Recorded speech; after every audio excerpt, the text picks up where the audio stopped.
ഇഡ്ഡലിയും തേന്മാവും. ആദ്യം തന്നെ ഒരു ക്ഷമ ചോദിച്ചോട്ടെ പാർട്ടുകൾ വൈകുന്നതിന്. വേണമെന്ന് വിചാരിച്ച് ചെയ്യുന്നതല്ല, പക്ഷേ ചില സാഹചര്യങ്ങൾ കൊണ്ടാണ് പാർട്ടുകൾ വൈകിപ്പോകുന്നത്. അപ്പോൾ വീഡിയോ ഇഷ്ടപ്പെട്ട എല്ലാവരും ഒന്ന് ലൈക്ക് ചെയ്തേക്കണേ. അതേപോലെ നിങ്ങളുടെ അഭിപ്രായങ്ങൾ കമൻറ്റ് ബോക്സിലും അറിയിക്കാൻ മറക്കരുത്. അപ്പോൾ കഥയിലേക്ക് കടക്കുകയാണ്. ശില്പ അയച്ചു കൊടുത്ത ആ നമ്പർ സ്ക്രീനിൽ തെളിയുമ്പോൾ നന്ദയുടെ മനസ്സിൽ ഒരു തരം പിരിമുറുക്കം ഉണ്ടായിരുന്നു. ഡേവിഡ് തന്നെ സഹായിക്കും എന്നൊരു തോന്നൽ നന്ദക്കുണ്ട്. പക്ഷേ ഡേവിഡിനോട് സംസാരിക്കാനും അവനോട് സഹായം ചോദിക്കാനുമെല്ലാം നന്ദക്ക് ഭയമാണ്. ഒരിത്തിരി കൂടുതൽ ഭയം. അതിനൊരു കാരണവുമുണ്ട്. ഡേവിഡ് തൻ്റെ അടുത്ത് നിന്ന് പ്രതീക്ഷിക്കുന്നത് എന്താണെന്ന് നന്ദക്ക് ഇപ്പോൾ നന്നായിട്ടറിയാം. അതവൻ്റെ കണ്ണിൽ നോക്കിയാൽ തന്നെ അറിയാമല്ലോ, ആ കണ്ണിലെ പ്രണയത്തിൻ്റെ തിരയിളക്കം. ഒരു പ്രത്യേകതകളുമില്ലാത്ത തന്നോട് അവന് എങ്ങനെ ഇഷ്ടം തോന്നുന്നു എന്ന് ആലോചിക്കുമ്പോൾ നന്ദയ്ക്കിപ്പോഴും അത്ഭുതമാണ്. കാര്യങ്ങൾ ഇങ്ങനെയൊക്കെ ആണെങ്കിലും തൻ്റെ അച്ഛനെയും അമ്മയെയും മരണത്തിലേക്ക് തള്ളിവിട്ടവർക്ക് മുമ്പിൽ ഇനിയും തോറ്റുകൊടുക്കാൻ അവൾ തയ്യാറല്ലായിരുന്നു. ഉള്ളിൽ ഉറഞ്ഞുകൂടിയ പകയും പ്രതികാരവും നന്ദയെ മുന്നോട്ട് നയിച്ചു. ഇത് തൻ്റെ നിലനിൽപ്പിൻ്റെ പോരാട്ടമാണ്. ഇതുവരെ മരിക്കാൻ നടന്നവളാണ് നന്ദ.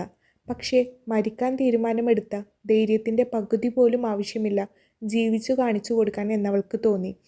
വിറക്കുന്ന കൈകളോടെ അവൾ ആ നമ്പറിലേക്ക് ഡയൽ ചെയ്തു. രണ്ടാമത്തെ ബെല്ലിൽ തന്നെ ഫോൺ എടുക്കപ്പെട്ടു. മറുപുറത്ത് നിന്നും ഒരു നേരിയ ഹലോ കേട്ടതും നന്ദയുടെ തൊണ്ടയിൽ വാക്കുകൾ കുടുങ്ങി. ഹലോ, ആരാ? മറുപുറത്ത് ഡേവിഡിൻ്റെ ശബ്ദത്തിൽ നേരിയൊരു അക്ഷമ പടർന്നു. നന്ദയുടെ ശ്വാസനിശ്വാസങ്ങൾക്ക് വേഗത കൂടി. നന്ദയാണോ? ഡേവിഡ് മറുപുറം അവൾ മൗനമായിട്ടും അങ്ങനെ തന്നെ ചോദിച്ചു. നന്ദക്ക് അത്ഭുതം തോന്നിപ്പോയി. ഡേവിഡ്, നന്ദ പതറിക്കൊണ്ട് വിളിച്ചു. അവളുടെ ശബ്ദം നേരിയ തോതിൽ ഇടറിയിരുന്നു. ഉള്ളിലെ ഭയവും സങ്കടവും അതിൽ പ്രകടമായിരുന്നു. എന്താ നന്ദേ ഈ സമയത്ത്? എന്തെങ്കിലും പ്രശ്നമുണ്ടോ? നീ കരയുകയാണോ? അവൻ്റെ ആകുലത നിറഞ്ഞ ചോദ്യം കേട്ടതും അടക്കിപ്പിടിച്ച സങ്കടങ്ങളെല്ലാം ഒരു തേങ്ങലായി പുറത്തു വന്നു കഴിഞ്ഞിരുന്നു. താൻ തള്ളിപ്പറഞ്ഞവൻ മാത്രമാണ് ഇന്ന് തൻ്റെ സങ്കടം കേൾക്കാനുള്ളൂ എന്ന സത്യം അവളെ വല്ലാതെ തളർത്തി. എന്നെ ഒന്ന് സഹായിക്കാമോ? നന്ദ പതിഞ്ഞ സ്വരത്തിൽ ദയനീയമായി ചോദിച്ചു. എന്ത് സഹായം? ഡേവിഡിനുമുണ്ട് പരിഭ്രമം. ഈ അസമയത്ത് അവൾ വിളിച്ച പരിഭ്രമം. അതിൻ്റെ കൂടെ ഒരു കൂട്ടം ചെന്നായ്ക്കൾക്ക് നടുവിലാണ് ആ പാവം ജീവിക്കുന്നത് എന്ന് ഡേവിഡിന് നന്നായിട്ടറിയാം. അവർ എന്തെങ്കിലും അതിനെ ചെയ്യുമോ എന്ന ഭയം ഓരോ നിമിഷവും ഡേവിഡിലുണ്ട്. കാര്യങ്ങൾ ഓരോന്നോരോന്നായി പറയുമ്പോൾ നന്ദയുടെ ശബ്ദത്തിൽ തേങ്ങൽ കലർന്നിരുന്നു. എന്നാൽ അതിനൊപ്പം ഒരു നിശ്ചയദാർഢ്യവും അവൻ തിരിച്ചറിഞ്ഞു. നിന്റെ അഭിച്ചേട്ടൻ ഒന്ന് വന്ന് വിളിച്ചപ്പോൾ വാലും പൊക്കി ഓടിയതല്ലേ നീ? നിനക്ക് അങ്ങനെ തന്നെ വേണം. തന്നെ ഡേവിഡ് ഇപ്പോൾ സമാധാനിപ്പിക്കുമെന്ന് കരുതിയ ഡേവിഡിൻ്റെ കുശുമ്പ് കുത്തിയ വാക്കുകൾ കേൾക്കെ നന്ദയുടെ മുഖം കൂർത്തുപോയി. അവളുടെ കരച്ചിൽ സ്വിച്ച് ഇട്ട പോലെ നിന്നു. ആ തലക്കകത്തുള്ള ചകിരിച്ചോറ് കുറച്ച് തരുവായിരുന്നുവെങ്കിൽ വലിയ ഉപകാരമായിരുന്നു. കുറച്ച് ചെടികൾക്ക് വളമായെങ്കിലും ഉപകരിക്കാമായിരുന്നു. തരാമോ? ഡേവിഡ് ഭവ്യതയോടെ ചോദിച്ചു. ഇല്ല. അപ്പുറം നന്ദ പല്ലിറുമ്പുന്ന ശബ്ദം കേട്ടപ്പോൾ ഡേവിഡിന് ചിരി വന്നു. എന്നാലും നിന്റെ മുത്തശ്ശി ചെയ്തു വെച്ചൊരു പണി. വയസ്സാങ്കാലത്ത് ഈ 1-2 നേരാവണ്ണം കൂട്ടാൻ അറിയാത്ത നിന്റെ പേര് ഈ കണ്ട സ്വത്തുക്കളെല്ലാം എഴുതി വെക്കുക എന്നൊക്കെ പറഞ്ഞ തള്ളക്ക് ഭ്രാന്താണ്. ആ തള്ള നിന്നെ സ്നേഹിച്ചതാണോ അതോ അവറ്റകൾക്ക് നിന്നെ തിന്നാൻ ഇട്ടു കൊടുത്തതാണോ? ഡേവിഡ് ചോദിക്കുമ്പോൾ നന്ദക്ക് ശരിക്കും ദേഷ്യം വന്നു. ഡേവിഡ്, മുത്തശ്ശിയെ പറ്റി ദോഷം പറയല്ലേ. മരിച്ച് തലക്ക് മുകളിൽ നിൽക്കുന്നവരാ. ഓ, എന്നാൽ നീ ആ തലക്ക് മുകളിൽ നിൽക്കുന്നതിനെ ഒരു ഏണി വെച്ച് ഇറക്കി ആ ആധാരം തിരുത്തി എഴുതി നിനക്കിത്തിരി സ്വസ്ഥത തരാൻ പറ. ഡേവിഡിനും ദേഷ്യം വന്നു. വരാതിരിക്കോ പിന്നെ? അവൾക്ക് കണ്ടവരോടും കാണാത്തവരോടും ഉപദ്രവിക്കുന്നവരോടും വഴിയിലൂടെ പോകുന്നവരോടും എല്ലാം പെരുത്തി ഇഷ്ടമാണ്. എന്നാൽ ഒരുത്ത ഇവിടെ നിന്ന് ചങ്ക് പറിച്ച് കാണിച്ചു കൊടുത്തപ്പോൾ അവൾക്കത് ചെമ്പരത്തിപ്പൂവാണെന്ന് പോലും. നിനക്ക് വരാൻ പറ്റുമോ ഡേവിഡ്? നന്ദക്കും അവൻ്റെ പരിഹാസത്തോടെയുള്ള സംസാരം കേൾക്കുമ്പോൾ ദേഷ്യം വരുന്നു. വിളിക്കുമ്പോഴേക്ക് ഓടി വരാൻ ഞാൻ നിൻ്റെ ആരാ? ഡേവിഡ് മറുചോദ്യം ചോദിച്ചു. അപ്പുറം മൗനം. പറയടി, ഞാൻ നിൻ്റെ ആരാന്ന്? ഡേവിഡ് ശബ്ദം കടുപ്പിച്ചുകൊണ്ട് ചോദിച്ചു. നീ എൻ്റെ ആരാന്ന് എനിക്കറിയില്ല ഡേവിഡ്. പക്ഷേ നിനക്ക് ഞാൻ ആരൊക്കെയാണെന്ന് എനിക്കറിയാം, നന്നായിട്ടറിയാം. നന്ദയുടെ സ്വരം പതിഞ്ഞിരുന്നു. അവളുടെ ആ പറച്ചിലിൽ ഡേവിഡ്സൻ്റെ നെഞ്ചു മിടിച്ചുപോയി. അറിയാമായിരുന്നിട്ടും എന്തിനാ നീ പിന്നെ ഇങ്ങനെ പൊട്ടം കളിക്കുന്നേ?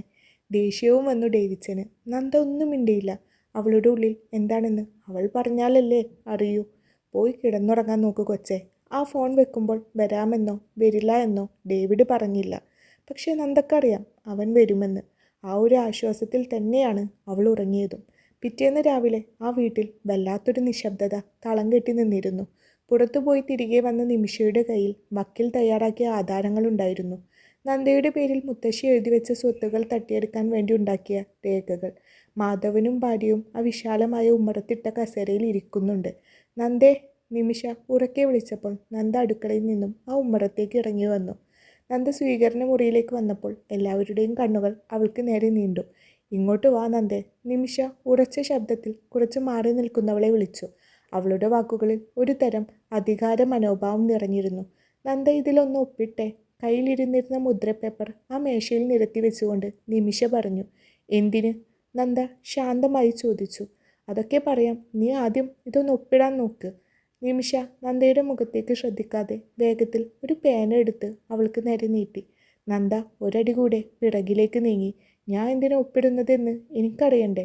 നന്ദയുടെ സ്വരത്തിൽ ശാന്തതയായിരുന്നുവെങ്കിലും ആ കണ്ണുകളിലെ കനൽ മാധവൻ തിരിച്ചറിഞ്ഞിരുന്നു. കാരണം ബോധിപ്പിച്ചാലേ നീ ഒപ്പിടത്തുള്ളൂ. നിമിഷ അവളെ ചുഴിഞ്ഞൊന്ന് നോക്കി. അതെ. നന്ദ ഒറ്റ വാക്കിൽ ഉത്തരമൊതുക്കി. പറയുന്നതിനൊപ്പം തന്നെ നന്ദ ആ ടേബിളിൽ ഇരുന്ന പേപ്പറുകൾ കൈനീട്ടി എടുത്തിരുന്നു. അങ്ങനെയൊരു നീക്കം നിമിഷ ഒട്ടും പ്രതീക്ഷിച്ചിരുന്നില്ല. നന്ദ ശാന്തമായി ആ പേപ്പറുകൾ വാങ്ങി ഓരോന്നായി നോക്കി. അവളുടെ മുഖത്ത് ഭാവഭേദങ്ങളൊന്നുമില്ലായിരുന്നു. എന്താ നന്ദി നോക്കുന്നത്? നിനക്കെന്നെ വിശ്വാസമില്ലേ? നിമിഷ പതിയെ ചോദിച്ചു. സത്യം പറയാലോ, ഒട്ടുമില്ല നിമിഷേ. നന്ദയുടെ മുഖത്ത് പരിഹാസമാണ്. നിമിഷക്ക് ആ പരിഹാസം കാണെ ദേഷ്യം വന്നുപോയി. പക്ഷേ അവൾ സ്വയം നിയന്ത്രിച്ചു. ആ കയ്യിലുള്ളത് ഒപ്പിട്ട് വാങ്ങേണ്ടത് ഇപ്പോൾ നിമിഷയുടെ ആവശ്യമാണല്ലോ. നന്ദ ആ പേപ്പറുകൾ മുഴുവൻ വായിച്ചു തീരുന്നവരെ നിമിഷ ദേഷ്യം നിയന്ത്രിച്ചുകൊണ്ട് തന്നെ നിന്നു. ആഹാ, കൊള്ളാലോ. മുത്തശ്ശി ഒരുപാട് എഴുതി വെച്ചിട്ടുണ്ടല്ലോ. എന്നാലും മുത്തശ്ശിക്ക് എന്നോട് ഇത്രയധികം ഇഷ്ടമുണ്ടെന്ന് ഞാൻ സ്വപ്നത്തിൽ പോലും വിചാരിച്ചില്ല. നന്ദ ഒരു ചിരിയോടെ പറഞ്ഞു. അവളുടെ ഇങ്ങനെയുള്ള ഭാവങ്ങളെല്ലാം ആദ്യമായി കാണുന്നത് കൊണ്ട് നിമിഷയിലും മാധവനിലുമെല്ലാം ചെറിയൊരു പതർച്ചയുണ്ട്. നീ കളി പറയാതെ ഒപ്പിട്ട് താ നന്ദേ. എന്തിന്? ഒരു പ്രത്യേക താളത്തിൽ നന്ദ ചോദിച്ചു. പിന്നെ നിനക്ക് എന്തിനാ ഇതൊക്കെ? നീ എന്നും ഞങ്ങളുടെ ചിലവിലല്ലേ ജീവിക്കുന്നേ? അതെന്ത് വർത്താനമാ നിമിഷേ നീ ഈ പറയുന്നത്? നീ കണ്ട സ്വത്തൊക്കെ കയ്യിൽ കിട്ടിയിട്ട് വേണ്ടെന്ന് വെച്ചാ ഞാൻ ഒരു തിരുമണ്ടിയായി പോയില്ലേ? നന്ദ പരിഹാസത്തോടെ ചോദിച്ചു. ഡേ, ഉഗ്രദേഷ്യത്തോടെ നന്ദയുടെ അടുത്തേക്ക് ചീറിപ്പാഞ്ഞു വരാൻ തുടങ്ങിയ നിമിഷയെ മാധവൻ തടഞ്ഞു. നന്ദേ, അതിങ്ങ് ഒപ്പിട്ട് തന്നേക്ക്. ഇവിടെ നീ ഏതു കാലത്തും സുരക്ഷിതയായിരിക്കും എന്ന് ഞാൻ ഉറപ്പ് തരാം. മാധവൻ അവളുടെ മുഖത്ത് നോക്കാതെ മറ്റെങ്ങോ നോക്കിക്കൊണ്ട് പറഞ്ഞു. നന്ദ സാവധാനം തലയുയർത്തി മാധവനെ ഒന്ന് നോക്കി. അവളുടെ കണ്ണുകളിൽ വല്ലാത്തൊരു തീക്ഷ്ണതയായിരുന്നു. ഒരു നിമിഷം മാധവൻ അവളുടെ നോട്ടത്തിൽ നെഞ്ചിൽ ഭാരമേറി. തൻ്റെ പെങ്ങൾ നോക്കുന്ന പോലെ തോന്നി അയാൾക്ക്. ആ പഴയ തെറ്റുകളിൽ നിന്ന് ഉടലെടുത്ത കുറ്റബോധം പിന്നെയും അയാളെ കാർന്നു തിന്നു തുടങ്ങി. നിങ്ങളോടുള്ള വിശ്വാസം അതൊക്കെ പണ്ടേ പോയി അമ്മാവ. അല്ലെങ്കിലും സ്വന്തം പെങ്ങളോട് കരുണ കാണിക്കാത്തവൻ പെങ്ങളുടെ മോളോട് കരുണ കാണിക്കില്ലല്ലോ. നന്ദയുടെ ശബ്ദത്തിലെ മൂർച്ച എല്ലാവരെയും ഒരുപോലെ ഞെട്ടിച്ചു. പിന്നെ സ്വത്തിൻ്റെ കാര്യം. എൻ്റെ അച്ഛനെ ചതിച്ചു കൊന്നവർക്ക് എഴുതി കൊടുക്കാനുള്ളതല്ല മുത്തശ്ശി എനിക്ക് തന്ന ഈ സമ്പാദ്യം. നന്ദയുടെ സ്വരം വിറച്ചു. ശാന്തമായി ഒഴുകുന്ന അളകനന്ദ പെട്ടെന്ന് ഗതി മാറി ഒഴുകുന്ന പോലെ. അവളുടെ കണ്ണുകളിലെ ശാന്തത മാറി അവിടെ പ്രതികാരത്തിൻ്റെ തിരമാലകൾ ഇരമ്പി. അതുവരെ നിശബ്ദമായി എല്ലാവർക്കും ചവിട്ടി മെതിക്കാൻ പാകത്തിന് ഒരു കൈത്തോട് പോലെ ഒഴുകിയിരുന്നവളാണ് നന്ദ. പക്ഷേ ചതിയുടെ വേരുകൾ തിരിച്ചറിഞ്ഞ നിമിഷം അവളിൽ വലിയ മാറ്റം സംഭവിച്ചു. കുതിച്ചു പായാൻ ഒരുങ്ങുന്ന അളകനന്ദയെ പോലെ അവൾ ശാന്തത വെടിഞ്ഞു. ആ വാക്കുകൾ കേട്ടതും നിമിഷയുടെ മുഖം ദേഷ്യം കൊണ്ട് ചുവന്നു. ജാനകിയുടെ കണ്ണുകൾ മിഴിഞ്ഞു. മാധവൻ ഞെട്ടിത്തിരിച്ച് കസേരയിലേക്ക് ഇരുന്നു പോയി. നീ എന്തൊക്കെയാണ് വിളിച്ചു പറയുന്നത്? നിമിഷ തട്ടിക്കയറി. മര്യാദക്ക് ഒപ്പിട്ടോ, ഇല്ലെങ്കിൽ അവൾ നന്ദക്ക് നേരെ വിരൽ ചൂണ്ടി. ഇല്ലെങ്കിൽ എന്തു ചെയ്യും നിമിഷ? നന്ദ അവളെ തറപ്പിച്ചു നോക്കി. അവളുടെ കണ്ണുകളിൽ പ്രകടമായ പുച്ഛം നിറഞ്ഞു. കൊല്ലുമോ? എൻ്റെ അച്ഛനെയും അമ്മയും കൊന്നതുപോലെ എന്നെയും കൊല്ലുമോ? സത്യങ്ങളൊക്കെ ഞാൻ അറിഞ്ഞു അമ്മാവ. സ്വന്തം അനുജത്തിയെയും അവളുടെ ഭർത്താവിനെയും ചതിച്ചു കൊലപാതകയായ നിങ്ങളെയാണോ ഞാൻ ഇനി വിശ്വസിക്കേണ്ടത്? നന്ദ ആ മുദ്രപ്പേപ്പറുകൾ കീറി നിമിഷക്ക് മുഖത്തേക്ക് എറിഞ്ഞു. ഞൊടിയിടയിൽ നിമിഷ നന്ദക്ക് നേരെ കൈ ഓങ്ങിയതും ഒരു ഇടിമുഴക്കം പോലെ പെട്ടെന്ന് വീടിൻ്റെ ഗേറ്റ് തകർന്നു വീഴുന്ന വലിയൊരു ശബ്ദം കേട്ടു. ആ ശബ്ദം ആ വീട്ടിലെ ചുവരുകൾ പോലും പ്രകമ്പനം കൊള്ളിച്ചു. ആ ഗേറ്റ് തകർത്ത് കൊണ്ട് ഒരു കറുത്ത ജീപ്പ് മുറ്റത്തേക്ക് ഇരച്ചു കയറി. ടയറുകൾ നിലത്തുടയുന്ന ശബ്ദത്തോടൊപ്പം പൊടിപടലങ്ങൾ ഉയർന്നു. എല്ലാവരും പരിഭ്രമത്തോടെ അങ്ങോട്ട് നോക്കി. അവരുടെ മുഖത്ത് ഭയം നിറഞ്ഞു. ജീപ്പിൽ നിന്നും ഡേവിഡ് താഴേക്കിറങ്ങി. കറുത്ത ഷർട്ടും കറുത്ത ജീൻസും ധരിച്ചുകൊണ്ട് അവൻ അന്നേരം ഒരു സാത്താൻ്റെ രൂപമായിരുന്നു. അവൻ്റെ കണ്ണുകളിൽ കനലെരിയുന്നു. കൊടുങ്കാറ്റ് പോലെയായിരുന്നു അന്നേരം അവൻ. ആരെയും കൂസാത്ത ഒരു നിൽപ്പ്. അവൻ്റെ ഭാവവും കണ്ടതോടുകൂടി അതുവരെ നന്ദിയോട് ചൂടായി നിന്ന് നിമിഷ പോലും ഒരു നിമിഷം നിശ്ചയമായിപ്പോയി. അവൻ്റെ കണ്ണുകളിൽ നന്ദിയോടുള്ള സ്നേഹവും അവളെ ദ്രോഹിച്ചവരോടുള്ള അടക്കാനാവാത്ത ദേഷ്യവും പ്രകടമായിരുന്നു. അവൻ അകത്തേക്ക് കയറി വരുമ്പോൾ നിമിഷയും ജാനകിയും ഭയത്തോടെ പിന്നോട്ട് മാറി. മാധവൻ ഞെട്ടിത്തെറിച്ച് അവനെ തന്നെ നോക്കി. ഡേവിഡ് നേരെ വന്ന് നന്ദയുടെ അരികിൽ നിന്നു. അവൻ്റെ കൈകൾ നന്ദയുടെ കൈകളിൽ ചേർത്ത് പിടിച്ചു. ആരാടാ നീ? എൻ്റെ വീട്ടിൽ അതിക്രമിച്ചു കയറാൻ നിനക്ക് എന്തധികാരം? മാധവൻ ശബ്ദം ഉയർത്താൻ ശ്രമിച്ചു. അയാളുടെ ശബ്ദം വിറച്ചിരുന്നു. ഡേവിഡ് ഒരു പുച്ഛച്ചിരിയോടെ അയാളുടെ അടുത്തേക്ക് നീങ്ങി. അവൻ്റെ കണ്ണുകൾ അഗ്നി വർഷിക്കുന്നത് പോലെ തോന്നി മാധവന്. ഷ്! ഡേവിഡ് ചുണ്ടുകൾക്ക് മീതെ വിരൽ വെച്ചുകൊണ്ട് അയാളെ നോക്കി. ഇവളെ ഒന്ന് തൊടാൻ പോലും ഞാൻ നിങ്ങളെ ഇനി അനുവദിക്കത്തില്ല. ഇവളുടെ കണ്ണിൽ നിന്ന് ഒരു തുള്ളി കണ്ണുനീർ വീഴാൻ നീ ഇനി കാരണമായ ഞാൻ നിന്നെയും കുടുംബത്തെയും ജീവനോടെ വെക്കില്ല മാധവ. ഡേവിഡ് ഒരു സിംഹത്തെ പോലെ ഗർജിച്ചു. ഡേവിഡ് നിമിഷയ്ക്ക് നേരെ തിരിഞ്ഞു. അവളൊന്ന് വിരണ്ടുപോയി. ഈ വ്യാജരേഖകളൊന്നും ഇവിടെ വില പോവില്ല നിമിഷേ. നീ ഇവളോട് ചെയ്ത ഓരോ ക്രൂരതക്കും എണ്ണി എണ്ണി നീ വില നൽകേണ്ടി വരും. ഓർത്തോ നീ. നീ ആരാ ഇവൾക്ക് വേണ്ടി വാദിക്കാനും തർക്കിക്കാനും ഒക്കെ? നീ ആരാ ഇവളുടെ? നിമിഷ ഗർജിച്ചു. നന്ദേ, ആ കൊടുക്കാനുള്ളത് അങ്ങ് കൊടുത്തേക്ക്. ഡേവിഡ് പറഞ്ഞു പൂർത്തിയാക്കും മുമ്പേ നന്ദയുടെ കൈ ഒന്ന് ഉയർന്നു താഴ്ന്നിരുന്നു. നിമിഷ ഒരു വശത്തേക്ക് വേച്ചുപോയി. നന്ദ വർദ്ധിച്ചു വരുന്ന ദേഷ്യത്തോടെ അവളെ നോക്കി.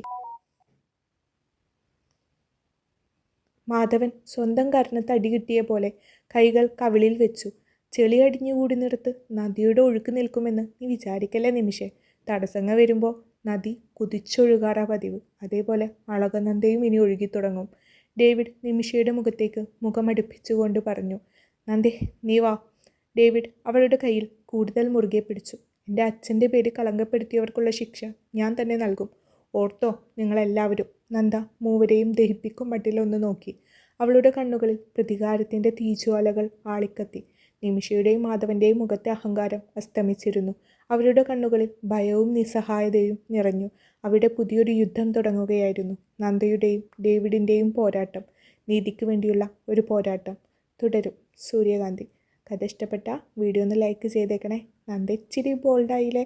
നിങ്ങളുടെ പരാതി ഒരുവിധം അവസാനിച്ചു എന്ന് ഞാൻ വിശ്വസിച്ചോട്ടെ. അപ്പോൾ വീണ്ടും കാണാം. ബൈ.